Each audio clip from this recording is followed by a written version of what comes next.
Interesting times being a royal reporter, because every single day there's a new drama, a new directive, literally something exploding on the world of social media. And I don't know about you, I'm always fascinated as the behind the scenes story of these particular stories that make the front pages. It's interesting also to note just who's in collusion with all the tabloids and the digital platforms that a lot of people claim they know nothing about from, you know what I'm saying.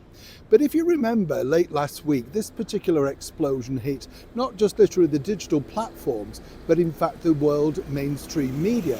And this was all because Meghan Markle had decided to do this.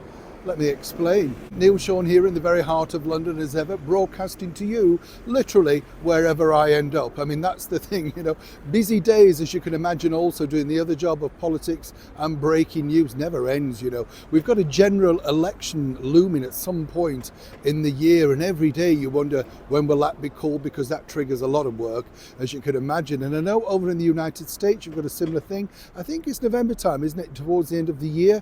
Another big battle looming there. Of course, battles looming wherever you look, literally in the world of news. As I said, Meghan Markle decided basically to get in a professional photographer to take some brand new pictures of her children, Prince Archie and Princess Lily.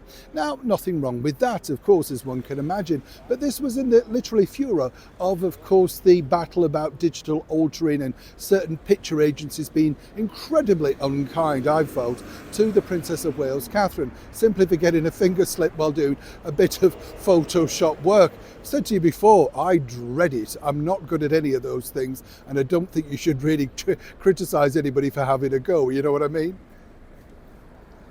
Naturally then the story took another real twist, all regarding this now infamous pregnancy picture of Prince Harry and his wife Meghan Markle. And the photography behind that, of course, very much well respected Miss and Harriman. Now, according to a brand new report, this picture allegedly was digitally altered. We're talking about apparently the tree in the background. Now, this was taken remotely, as I pointed out. Fascinating story. I didn't really know what you could do like that, but you say hats off to anybody that could understand how to do all of that stuff. Do you know what I'm saying? I find that fascinating.